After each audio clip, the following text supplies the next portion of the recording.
Hey guys, what's going on? My name is Anton, and welcome to today's video for Legends of Runeterra. Today, what are we doing today?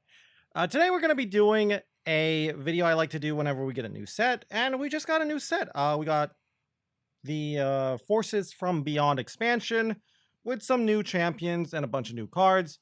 But this video I like to do whenever we get new sets is basically a video where I show 5 decks that are using some of the new cards. And the idea with this video is basically to give some people who just don't like to deck build some solid decks to play on the ladder, or to help people who do like to deck build, giving them a starting point and maybe taking these decks and modifying them more towards their taste.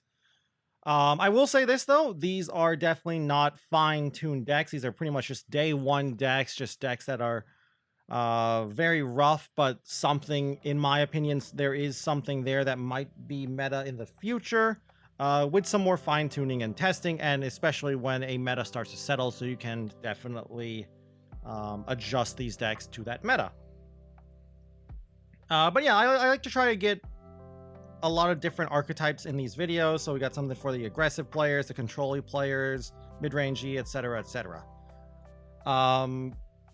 Again, like I said, these are definitely not the best decks on the ladder to climb with. If you really just want to climb on ladder right now, honestly, it's probably just better to play older decks. Things like TF Nami, if you know how to play it, Winding Light, maybe Turbo Thralls are probably the best decks to play because, one, they're already fine-tuned, and two, you will most likely just bully people trying to play other decks because their decks will be unrefined while yours are very refined already. But I do think all of these decks here definitely have a relatively high enough power level to be competitive with some fine-tuning, and maybe you yourself can do the fine-tuning. But let's go and look at the decks. Now, first off, what do we have? We got Evelyn Kaiser here as our first deck. Pretty much, we're going to just start with something simple here, kind of like a quote-unquote pre-built from Riot themselves. Evelyn Kaiser has a lot of ways to build it. They're all basically trying to do the same thing though, but there's a lot of like different tech cards and just cards in general you can put in. The list I got here is the list I would probably play and start with, and then once I get more data on how the meta is, I would go from there. But I think this is a good starting point for Evelyn Kaiser. You're just trying to play some husks, get those husks to die to buff your units, and then win the game either with Evelyn, Kaiser, Steam, or if you really need a Void Abomination. But I think this deck is pretty solid. As for the spell suite, I'm not sure on the spell suite. I like some protection spells like Quicksands, Hourglasses, and Rights. Hate Spike, I'm not sure about. It gives you more husks as well, and the damage is nice, but I'm not 100% certain on it. Also, Void Seeker and Allure, those are kind of just filler cards. You could consider things like Rite of Calling, I believe, is the other card, is the card that pulls up a champion from your deck. You can consider that. But I think Void Seeker and Allure are solid filler cards. We're not playing any on this list, but you could also consider Preservarium as some extra card draw. As for the unit base, it's a pretty standard unit base. I like Voidling here. Voidling does help you evolve faster, and I think Kaiser evolving on 5 is a high roll in all honesty, but not unlikely if you get Voidling or if you have Voidling in your deck. So I really like I like the 3 Voidlings. You could definitely maybe like cut it out for more Treasure Seekers. I'm basically playing Treasure Seeker because I want a 4th 1-drop. But yeah, I like Voidling. As for the rest of the deck, you know, not all of them, but a lot of the Husk creators, Vora, Domination, Sulter. Belveth the Elder I just like because she has Spell Shield and is a way for Kaiser to copy Spell Shield. I feel like most of the time though, you're just going to hope to hit the Husk Spell Shield, but also Belveth the Elder is just another 2-drop beside Sulter, and she can block Fearsomes too, which is nice. Merciless Hunters, you could definitely, I think you need to play at least 2 of them, but it's basically your interaction. You could also consider playing the cards that need a champion to level up. You know, like, I think the only ones you really would play in this deck though are Voices of the Risen and maybe Absolver. I've seen some people playing things like Devoted Council and Destined Poro, I think is the name of that 1/1 Poro. I don't think those two are good, but I do think Voices and Absolver could definitely go in this deck. Absolver or Voices is kind of cute too, with buffing the husks as well, so it's pretty nice. But yeah, this is definitely a solid starting point if you just want to build with new champions. And I think it is a very strong deck, and I definitely think there is going to be a tier 1 Evelyn or tier 1 Kaiser deck, because I just think husks are so strong, so I definitely think there will be a tier 1 Evelyn deck. And Kaisa's in Shurima, and Shurima is very powerful, so I do think there will be a tier 1 or at least powerful tier 2 Kaiser deck because of just how powerful Shurima is. But yeah, husks powerful. That's basically it. Steam getting keywords can just win games. Steam getting Elusive, Overwhelm is just so powerful because he already has one of the most powerful keywords in the form of Scout. But that is the first deck. Very simple to play deck, I would say, but a little RNG dependent, but it's not that... The RNG is not that bad as long as you dodge the Impact Husk, I'd say, is all you want to do. Like, all the keywords except for Impact are kind of solid. Fearsome's not as great as the others, I'd say, but Overwhelm, Elusive, Spell Shield, they're all pretty good. Now, our next deck. You know I'm going to be building a control deck. So we got Annie Gwen. I'm going to be honest with you, I'm not sure if I want Catalog in this deck. You might say, like, why not play Catalog? Here's my question to anyone who's saying, why not play Catalog? What matchup and what deck do you want the extra late game Catalog is bringing you? In my honest opinion, I don't think there is a deck out there where Catalog really gives you that much higher of a win rate without, sacrificing your other matchups. You might say, like, oh, what about Feel the Rush? Feel the Rush is a late game deck. Yeah, but Catalog's not really helping you against Feel the Rush that much. But I like the list I have here so far with Annie Gwen. I mean, at its heart, it is just a Tibalt deck. Here's the only problem, though. I'm not sure if this is, say, better than, say, Conservatory Senna, like Senna Noxus Control. But I do like the deck, and the idea is basically just we're using Conservatories to buff up our spells like normal, and Conservatory Tibalt basically buffing up Gwen's Drain is huge. And then you win the game through either value or Captain Farron. I'm not really sure, though, on the numbers on this list. I'm not sure if I like 1 or 2 Farrons. I don't like Ladros. I do like 2 Unspeakable Horrors just because it's more drain, and it might give you a win con too because there are some big Nightfall units. Winding Light. I do like the 1 of Minion as well. We play a little bit of the hollowed stuff. Hollowed on Minion's actually kind of cute.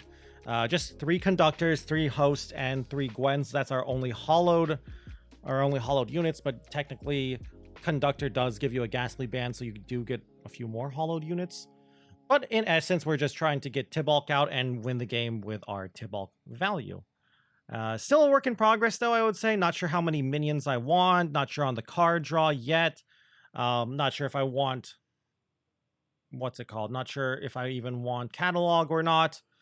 Same with, like, Doombeast. So there's a lot of work still being done with this deck. But at its core, I mean, this deck kind of exists already. But there's a lot of work to be done with this deck, and like a lot of control decks, it kind of needs a meta to settle to try to counter that meta. But a very fun deck, and if you're looking for control, Tibalt plus Shadow Isles is kind of a proven deck. You could also consider Go Hards. I think Go Hards just not great in the current meta, but you could consider Go Hards as well. If you want to play Go Hards, though, you should definitely play Catalog, and since we cut Catalog, we cut Go Hard and get to play a lot of other cards. And our next deck. You really like control? You really like grinding? Now this is the deck for you. Xerath Zillion, but we take out a lot of the landmark synergy for Shellfolk. Now you might say, like, okay, Shurima Shellfolk. That kind of exists already. But it plays Action and Gnar. What is Xerath Zillion giving us over Action Gnar?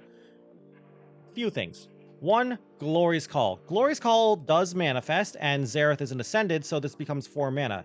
At 4 mana, this card actually starts to be worth it. At 2 mana, it's really worth it, but we don't really want to play like Azirs or Renekton's in this list too. We also get Rite of Passage too, and Rite of Passage helping to level up Zillion actually does turn Zillion into a threat. The extra time bombs can be really good against certain decks too. Still working on the list though, I will say. Not really sure as to some of the numbers in this deck and some of the units and spells.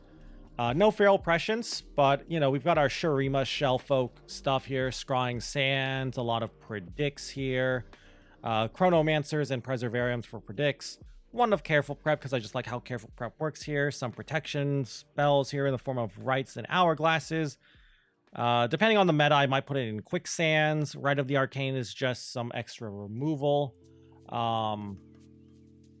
A one of Arsenal here kind of just is a let's end the game right here and now. You just predict Arsenal, get a copy of Arsenal, and slam Arsenal on the board and hope it's good enough.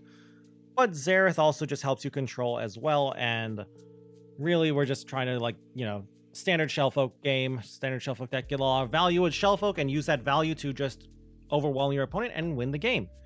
Definitely still a work in progress though, but if you like Shellfolk, go crazy. Also, if you also like Shellfolk, you can attempt some Bilgewater stuff too, because Bilgewater Shellfolk might have something with it as well. And our next deck, a deck that I really liked. Not sure it's that strong, but I definitely think it might be edging into tier 2. Yasuo. Everyone loves Yasuo. I think Yasuo might have something here this set. I've seen a few Yasuo builds. I like Yasuo Katarina the most, but I've also seen Yasuo Kennen. I don't really like Yasuo Kennen, but it's kind of like, I've seen people saying it's like Kennen, Ezreal, Ari Kennen. I don't really think it's that high in terms of power level. They're playing they're mostly playing Ionia, and they're playing Kinku Wayfinder? I don't know if that's the right one, but basically the Allegiance card. But here's the reason why I like Katarina. One, Katarina gives you Blade's Edge, which is actually kind of nice for pinging husks. That's pretty sweet. But when you level up Katarina, you get, well, level 2 Katarina. Level 2 Katarina rallies. Windswept Hillock says, when you gain the attack token, stun the strongest enemy. Whenever you rally, you get an attack token. So if you have Windswept Hillock on the field and you play leveled up Katarina rally, you get a stun. I have won a lot of games playing this deck where I just have like 1, sometimes 2 Hillocks, and then I just play leveled up Katarina and get some stuns. And even more so when I have Yasuo on the field. Like I've stunned 5 things, or maybe even 6, just from summoning Katarinas and Hillocks and just winning the game that way. It's crazy good. Rest of the deck is a pretty standard Yasuo deck though. Our unit base is pretty standard Yasuo, Noxus, you know, like Arachnoid Sentries, House Spiders, Blade Twirlers as like a secondary win con.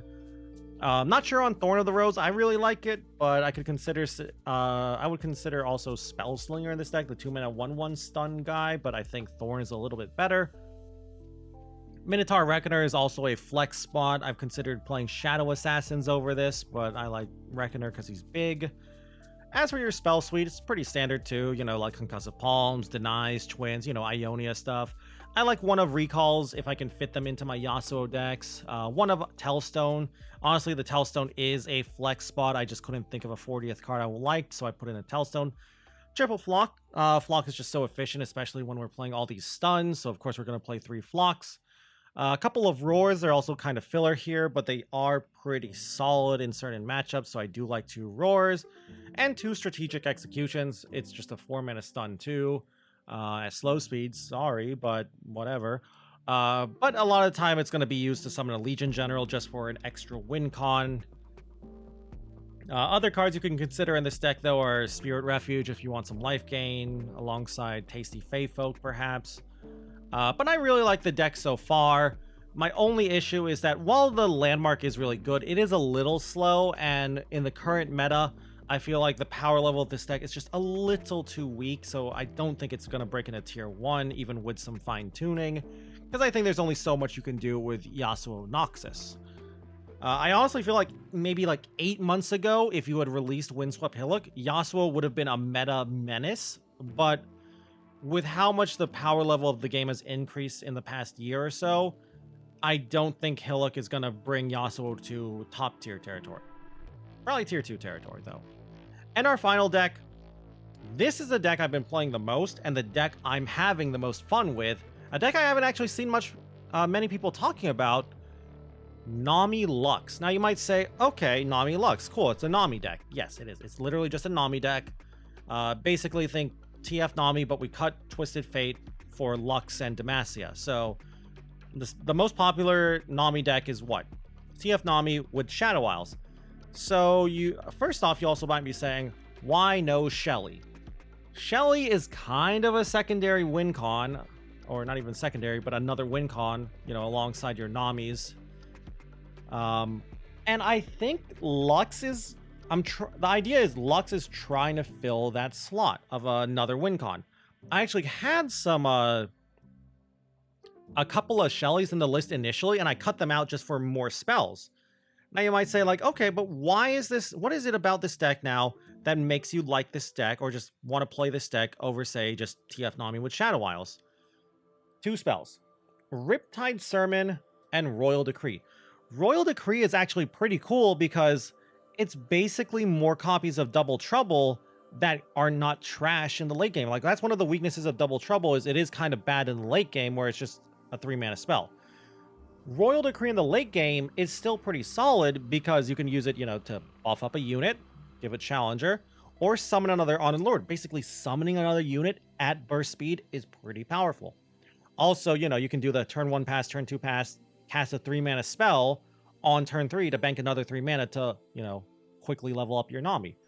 Used to be, you only have, in TF Nami Shadow Isles, you really only have Double Trouble to do that.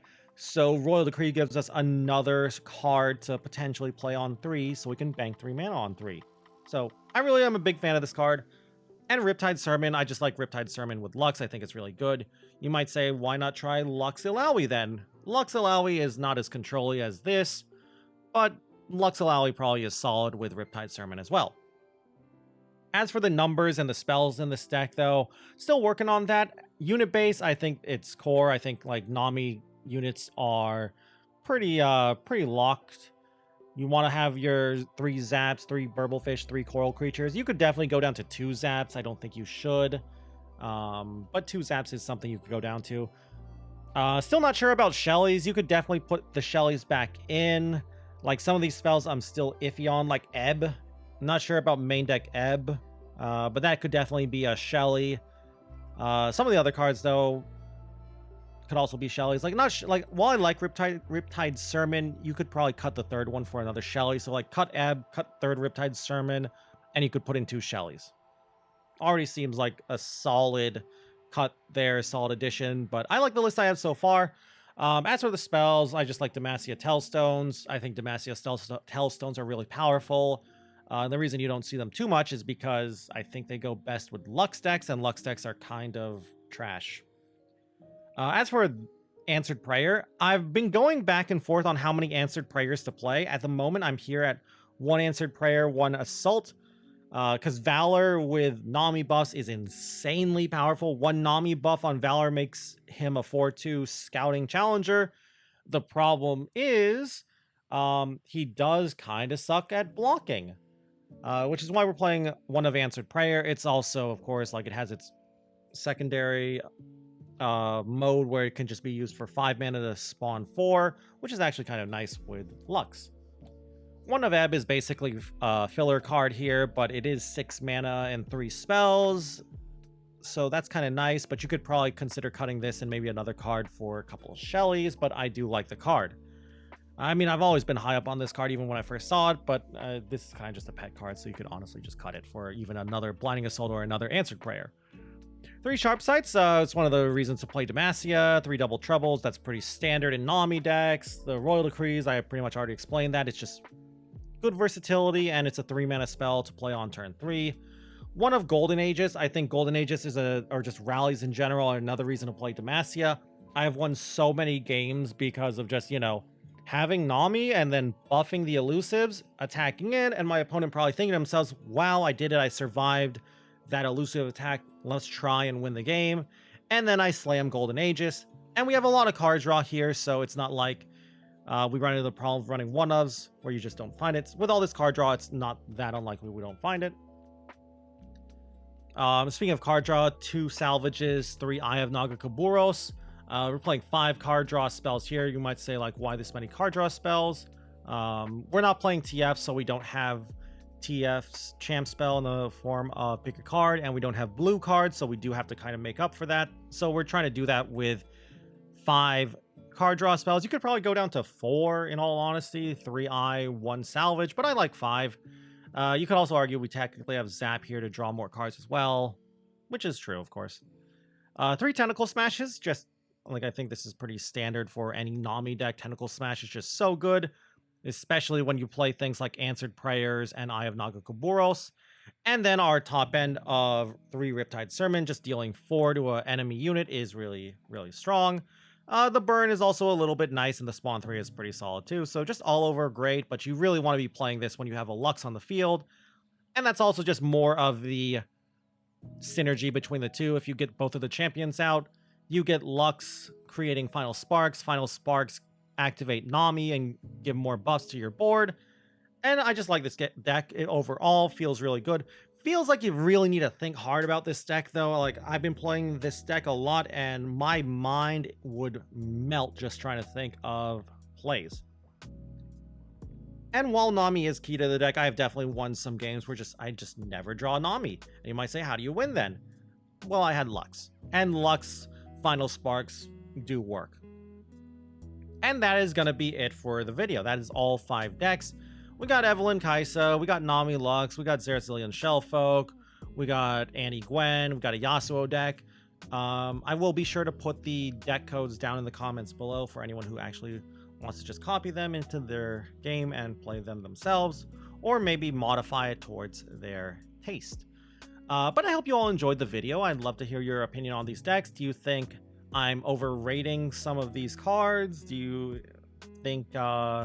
I'd love to hear your ideas on how to improve these decks, and just what you guys have been playing yourself in the new set as well, because I'd love some more ideas of decks to play, in fact. And if you guys just enjoyed the video in general, I'd love it if you could leave a like or a comment down below in the comments section. It always helps me out and helps out the channel. And if you guys want to watch me play some Legends of Runeterra, you can go and check me out over on Twitch at twitch.tv/Xenaton, where I stream pretty much every single day. I've been playing a lot as well because of the new set. And anyway, though, with that all said and done, thank you all once more for watching this video. And until I see you guys in the next one, bye!